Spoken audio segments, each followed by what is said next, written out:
Okay, today we're going to talk about the cold steel leather neck bowie, and this is the big boy. Alright, so cold steel leather neck bowie. What does it say here? It says the blade length is 10.5, overall is 15 and a quarter. Steel is German D2. It weighs 17 ounces. Blade thickness is 5 millimeters, and it comes with the handle is a Crayex handle, and it's 4 and 3/4 inches long. Okay, so that's what the advertisement says. That's what the box says. This is what the box looks like when it comes in. It even talks about the warranty, how they stand behind it 100%. This one's made in Taiwan. Okay, that's all the good stuff. Alright, now let's talk about the real knife itself. We just talked about the measurements of it, and we're just going to take a good look at it, let you see like what this baby looks like. And I want to show you in comparison to some other cold steel knives real quick, so you can kind of get an idea of the size of this thing, because it is massive. It's really big. Okay, so here's the regular SRK. And it makes the SRK look like a baby. It really does. And then the SRKC. There's the SRKC. Alright. And then if you want to see another comparison, here's the Recon Tanto, which I believe it has like an 8-inch blade. I think it might not be quite that long. But hey, we can tell you, I'll tell you real quick. It's a 7-inch blade on that one, or 6.5 to the cutting area, 7-inch to the handle. So anyway, that's the comparison. It is big. It is big. Now it's not as thick as the Trail Master bowie, but it's definitely longer. Okay, really massive. All right. Let's talk about some important stuff. And one of the most important things on a big knife like this is its strength. And if you want to see someone destroy it, you can go to Joe X. He'll destroy it for you. I'm not going to destroy this one because I had to pay my hard-earned money for it, so it's not going to happen. But I want to show you something right here on the end. The tang. Look how big that tang is.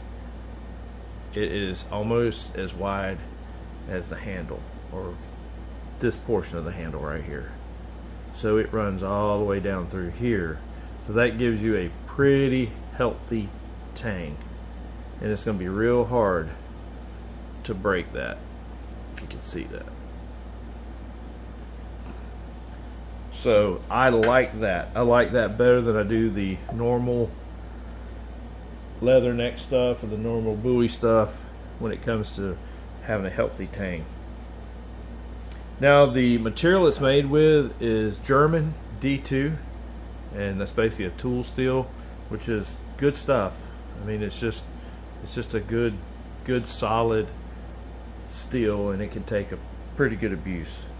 The handle, this handle feels really good, really good. It's grippy. And right here, when your fingers close, they seem to go right into that little indentation, and it's got these little things here that if your hand got wet or sweaty, I don't see it moving around a lot. I think it'll be really nice, and it being rounded makes it feel really good in your hand. And also, it turns pretty easy. It's not as easy as, like, let's say the SRK to traverse, but it's really not made for that. I like the way that the guard is facing forward some, so it gives my hand a way to kind of put my thumb up there if I needed to. Now you're not going to put your finger down here and do any kind of close-up cutting or anything like that. That's not going to happen, but I like the way that works. The handle and the guard, and then this gives you some smacking ability or ability to drive a steak or something like that if you needed to. Really nice. I like that. And the safety of the knife. Well, what I call the safety of the knife is kind of like on the Tanto here. This little area right here is what I call a safety. So that if you stab somebody or something, that your finger won't slide up onto the blade. So I like for it to be where if I stab down on something, stab down, that my hand won't slide onto the blade. So that's what I call the safety aspect of blade. And whenever I make a knife, I always make sure that if I have to stab something, that my hand will not slide onto the blade. So this has got really good safety when it comes to that. The blade design and purpose. Well, this is a classic Bowie design, and I think around a camp you can do about anything with this knife. I could probably skin a deer with this knife if I needed to. It's got a nice belly here, and it's a flat grind. It almost looks like a hollow grind, but it's a flat grind right down to the edge, and then they put another little bit of a different angle. So some flat grinds go straight down to the edge, but this one is down and then they put a little angle on it. And I actually went back out and sharpened this. It wasn't shaving, so I took it out to the shop and I made it where it'll shave. So it didn't take much to do that either. Of course, I'm a hobbyist knife maker, and I've got the tools to basically rebuild this knife if I needed to. So I did not, this back edge right here, I did not sharpen it, but I think that's going to make it really function quite well on stabbing. Now back to the function of it. You can use it for survival, you can use it for camping, you can use it for fighting. I mean, the Bowie was originally made for kind of a little bit of everything out west, and they like to fight with them, but it's kind of hard to fight with this one with a traverse grip because it's so big. It's so big that when you jab, and if you got it this way, of course, when you push, it cuts in. So that's kind of hard to operate, and it's hard to get turned around your hand quickly, unlike something like the SRKC where you can turn it quick like that, and when you jab, just jab straight in or reverse. See how easy that is to turn that? With this one, it's pretty massive, takes a little bit more to turn it. If you don't have big hands, that's not going to happen. So this one is more going to be held like a hammer grip, and you're going to be doing, you could stab this way, but you're going to be doing some chopping. You know, you could actually do like a snap cut quite easily with this knife because it's so big, and when you just pull down your hands, it snap cuts. So that works pretty good. But you could fight with it, yes, I'm sure you could, and it's definitely going to hold some people off. It's going to hold some, and if you're having to fight a big animal, it's going to give you some penetration, deep penetration. But what it also gives, that this little guy here won't give, is chopping. I mean, yeah, this is not going to really do much. But with this baby, when you chop, I mean, this, as you're going to see in a minute when we get on a little oak limb or something, how easy this thing will just chop through it, or work on a 2x4 as opposed to something like the SRKC. It's great for concealed carry and to traverse and do things like that, but it's not going to chop. So out in the wilderness, I mean, you may need to drive a tent stake with this end. Boom, boom. You're not going to do that with this baby. Okay, so you can drive a tent stake, you can turn over the back of it here, and you can actually hammer. You can break a bone with this, break a deer leg if you needed to, and then go and cut the leg off. You can use it as a striker. Of course, on the SRKC, you can use it as a striker too. It's a 90-degree back. But this one is going to do a lot more effective if you had to hammer something down, or you had to break a bone, or you had to, I mean, there's a ton of stuff you can do with that. You can crack rocks open with the back of it, a lot of things. So survivalists, camping, fighting, taking on large animals, taking on dogs or coyotes or wolves or whatever, I'd rather have this baby. Now, in a perfect world, we're taking them both. Right? We're going to have this concealed carry. We can do whatever we want to with it. And then we're going to have this baby. We can skin animals and do all kind of cool stuff with this, even squirrels and fish and blah, blah, blah. This big boy here, we're going to use that. We need to pull it out. We got the deer strung up or the elk strung up. We need to break a bone to be able to cut that leg on off. Well, that's what we're going to do. This baby right here is going to get it done. So, as a survivalist, as a prepper, this is almost like a short sword. I mean, it really is. It's just really, you can't carry a little short sword, and it'll work as a machete too. I mean, think about it. You can go and whack through some brush or something if you need to get your camp built. And I've even seen guys take this knife and dig a quick little hole. You know, you can almost take two hands and dig with it. I mean, not good for the edge, but hey, it works. It's D2 steel. So, would I buy it again? Absolutely. Not disappointed whatsoever. However, when I did some of the cold steel stuff, I have been disappointed with mainly the Spike series. They're just too small for my hand, and to me, I think it's useless. But this knife, I am thoroughly impressed with. It's kind of like a little SRKC. I don't think I can live without this little knife now that I bought one. So they're just absolutely awesome knives. But this big boy, I mean, it's really, really awesome. Now, it comes with a Secure-X sheath. And a lot of people don't like these, but I like them. And what I like about them is their versatility. It locks in quite nice. But the versatility, meaning you can take these off and you can put it on something totally different. You can put it on something to carry across your belt. You can put it on something that'll hang and it won't fall out. And then of course you have, this is all Velcro and snapped. I like that. I mean, it's kind of a double safety. And I mean, it's a big knife. You're going to carry it like a damn short sword on your side if you're carrying it like that. And you're not going to sit down in a vehicle if you carry it like that. I mean, if I had to carry this one, I'd probably carry it crossbody, or maybe on something hanging from my shoulder straight down so that I can just pull straight down and have it.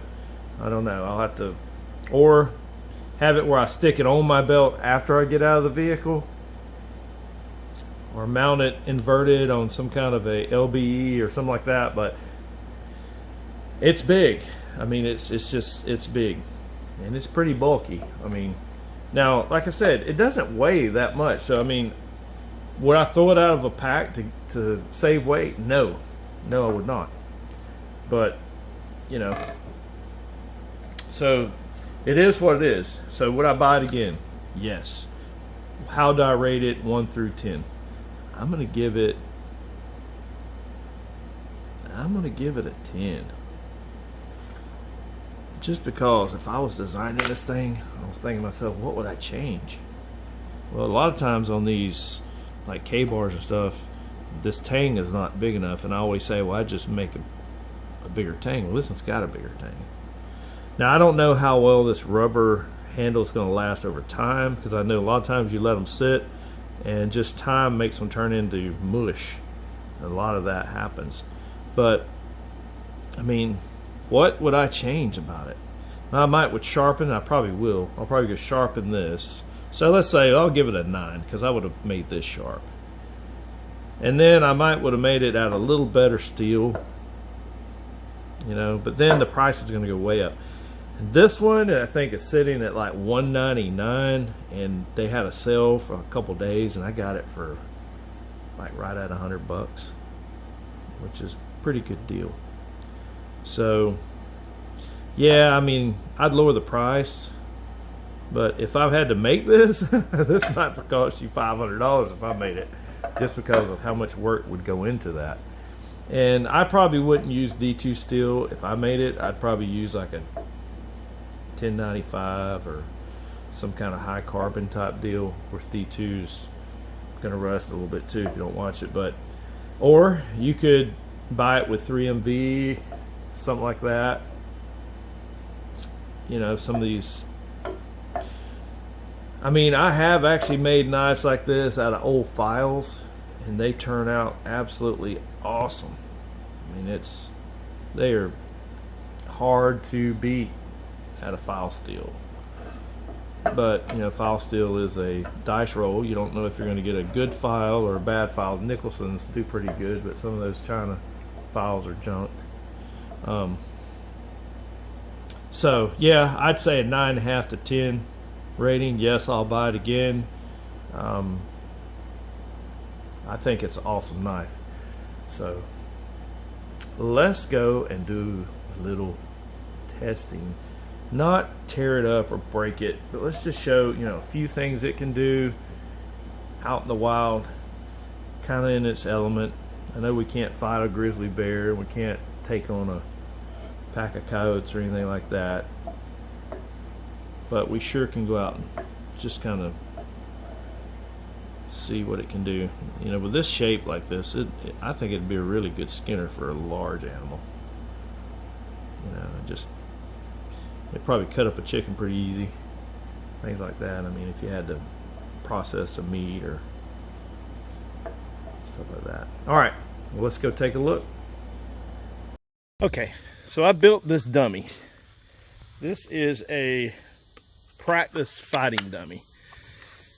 Yeah, and you know, it's not something you're going to see at Hollywood or anything like that. But what it does do is it helps me see the size of a 6 foot tall man. There's a 6 foot tall man, and about basically where his eyes are up here, where his throat would be, where his wrist would be, the inside of his wrist, the inside of his legs down here, and his groin area. And also, I have built this thing where I wrapped it with some thick rope, and then I put a buoyancy vest on the outside of that, kind of like fat, it kind of mimics fat. And then of course I wrapped it with duct tape, Gorilla Tape at that. And Gorilla Tape will let you know how well a knife can cut. And a good example is a lot of knives won't even cut the Gorilla Tape. The rope and the vest underneath helps me know how the knife can stab. And it's just a little bit to let me know. So I'm gonna go ahead and take this big boy here, the Cold Steel Leatherneck Bowie, and I'm gonna see how well, starting off, what the reach looks like. So here's my arm reaching out, and so it gives me really good reach. So if he had a weapon, I can work on that quite easily without him having enough reach to contact my body. So that's another thing. So let's look and see how this thing stabs. I want to see how it stabs right here to this section here. That's pretty good. Goes through that, penetrating all the way to the wood. Pretty good. All right, not too bad. Let's see how it will cut up here on the neck. Let's see how it will cut the Gorilla Tape on the neck with a good slash and see how that looks. Here we go. Not so good. It doesn't do as well as like a serrated blade would. I mean, on skin, I'm sure on skin it'll rip skin pretty easy, but on this, it's not doing really well. All right, let's do a stab to the throat. Oh yeah, it stabs a lot better than it cuts, easily. I mean, some of my other knives won't even go in that, so that's pretty good. And of course, you can see the range it gives you on the eye. I mean, it's some good range. So I don't like its slashing ability on the neck at all. I do like its stabbing ability on the neck. And then here in the clavicle area, if I turn around and hold it like this, oh yeah, it goes in quite well. And if I hold it with a reverse grip on the face, oh yeah, it goes quite well. And turn around to the inside reverse grip.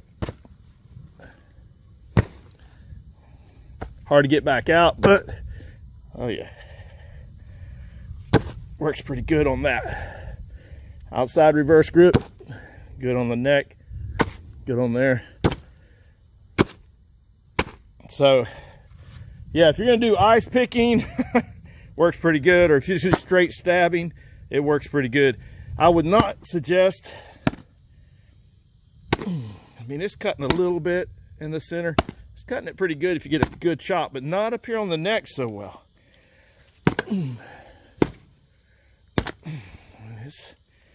I'd say it would probably tear skin all apart, but if you had some kind of protection on your neck, let's say a piece of leather, like a leather neck guard or something, it's not going to do too good. Let's see what it does here on this tape against this plywood. Oh yeah, that would definitely be a problem. It would definitely probably break a bone. If you turned it over, it's still, look at that gash, just hitting it with the backside. That's pretty good. Oh yeah. So against something like wood, it works pretty good, but against some type of protection, I mean, even if you fix something that was made out of Gorilla Tape and put it around some type of neck guard, it would work pretty good against a blade like this. Now, I have tried to use serrated blades, and they, as you can see, they have ripped. This is where I did serration blades before. But yeah, stabbing, whoops, well, it must have hit a hard spot. Let's see what it looks like again. Stabbing, pretty good. Pretty good. All right, well, you can kind of see now what it would look like against. Let's look down here on the bottom, on the legs too. Oh yeah, it's cutting in pretty good.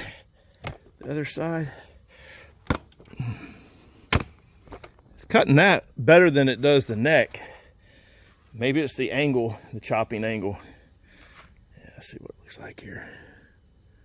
It's just, yeah, it's the chopping angle, and of course all that tape and stuff is getting on the blade here pretty good. But it penetrates quite well. It's definitely a stabber for sure. A fairly decent chopper against bone or something like that.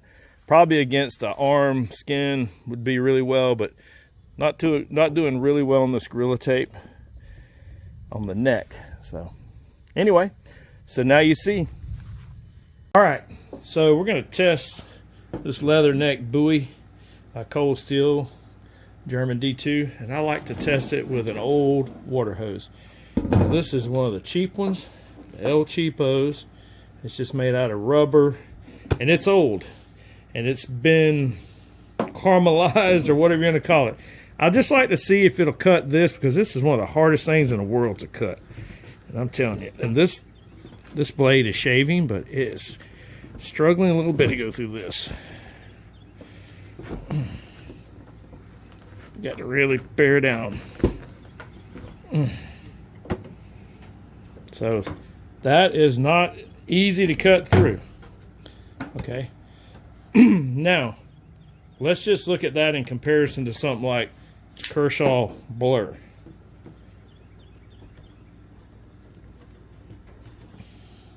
Cuts it a little bit better. Of course, this is a much thinner blade, and I did not use the serrations. Now, if I use the serrations, it's actually a little bit it just kind of saws through it with the serrations there. So, but with the big boy here, if you cut at an angle, it'll cut a little bit better. Be careful not to get my fingers with this big boy. But it is not wanting to go through it very easy. It chops it better, but really it doesn't cut that very easy. Now, will it cut? It still feels like it's still shaving. No, not quite. This is exactly, I think I did sharpen it a little bit, but it's still shaving a little bit. Just a little bit, but I mean, really, it's struggling with that. All right, let's look at how it works with a piece of wood. So, like this piece of wood here, let's see how this. So it'll kind of chop, and it's doing some pretty good. I mean, it's making little pieces quite easily.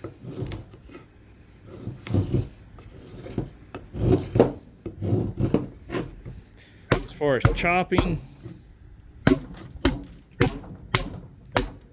mean, it's making.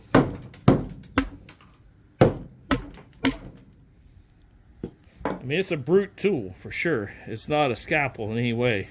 So, yeah, I'm not that impressed with how it's cutting, you know, compared to like a thinner blade. But it is what it is. It's a big ass tool, and it's not designed to cut little stuff. Now, another thing that's really hard to cut is dried leather, and I'm going to show you how it cuts this dried leather.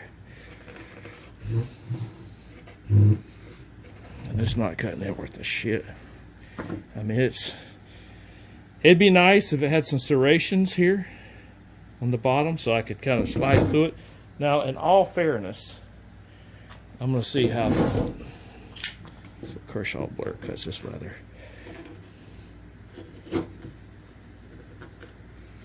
Yeah, he cuts it pretty good.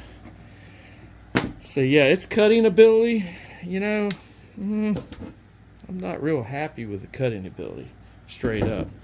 I'm gonna see, you know, a lot of people like to go and just grab this magazine here and just see how it cuts. It's not, it's cutting okay, you know. It's like cutting like a pair of scissors or something. That's not too bad. But when you start working on big stuff like this water hose type material, that is a bitch to cut. And if you try to cut this in any other way, I mean, it's just, that stuff is just strong. I mean, it's not even hardly doing anything to that. And like I said, this is brand new. I did sharpen it so that it was shaving when I started this. So that's not the best. I mean, leather.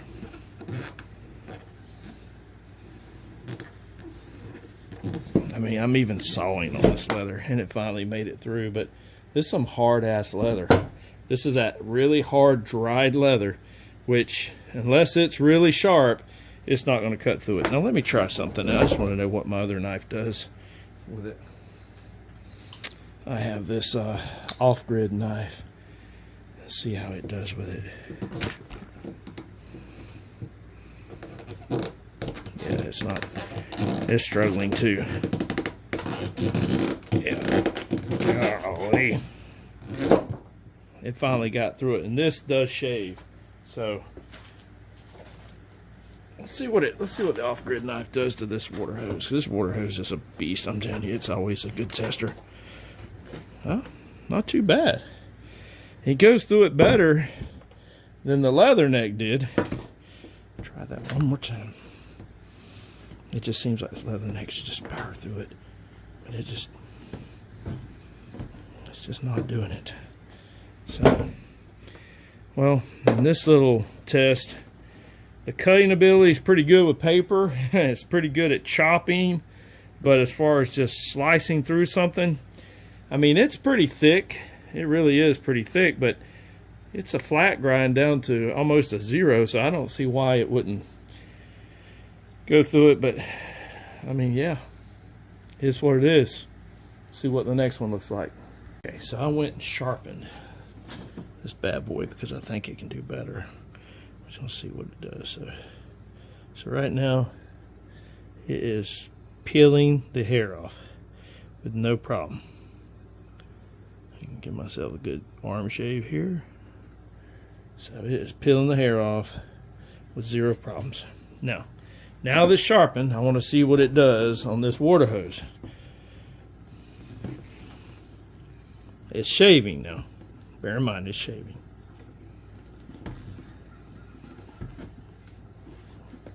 It's cutting the water hose, but not as clean as I would like it to cut it, you know. Still not as clean as I'd like it to cut it. See what it does on this old piece of dried leather.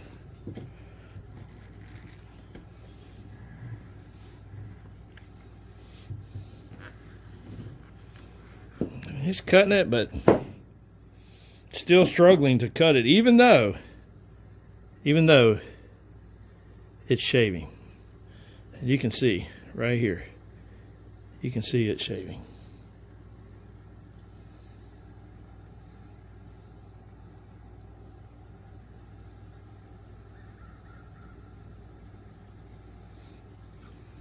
I'm going to show it. Kind of hard to get this.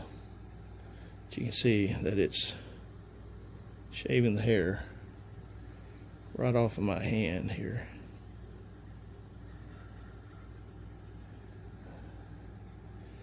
Okay, so I've got it shaving, but it's still struggling cutting the water hose.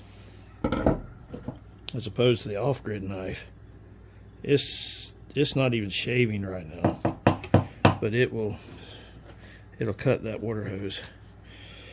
So I guess it really depends on the blade geometry and maybe even the thickness. This thing is quite thick down the middle here. So maybe that's what it is. But it does struggle by cutting big objects like water hose. So, all right, let's go to the next one. Okay, my final thoughts on the cold steel leatherneck bowie. The big boy. Well, I like it. I like the way it looks, number one. I just like the way it looks. I like the way it feels in my hand. I mean, it's a big tool. I don't like the way it traverses quite as well. But if you had to fight a man or something, I feel like that, you know, it'll do the job. Now, no, it didn't cut as well as I thought it would. It chopped really well, so for basically just a plain cutting tool, it's not that good. Something smaller would be better, I think. Something thinner. But for chopping, machete work, fighting, stabbing, because it has this really sharp end. I mean, and it even shaves quite well. I mean, I'm shaving here. I'll show you. I'm shaving hair off my leg. No, I don't think it's gonna focus here.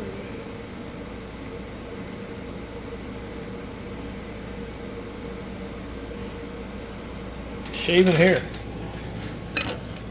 I mean, it shaves, but does it cut? It just doesn't cut as well. So, final thoughts. Would I buy it again? Yeah, for 99 bucks, yes. For 200, no. Go get something like, I don't know, one of the more custom knives maybe. But I'm glad I bought it. Am I going to sell it? No, I'm going to keep it. I like it better than I do the Trailmaster Bowie. Trailmaster Bowie basically is only an axe. I mean, it doesn't cut very well either. It's really thick, and it'd be kind of hard to even fight with it, I think. This is more of an all-around. Camping and stuff, really good. So, I'd give it an 8 out of 10 now after I've seen it cut. And, yeah. All right, that's my final thoughts. Go out and make yourself, your family, and your fellow warrior better.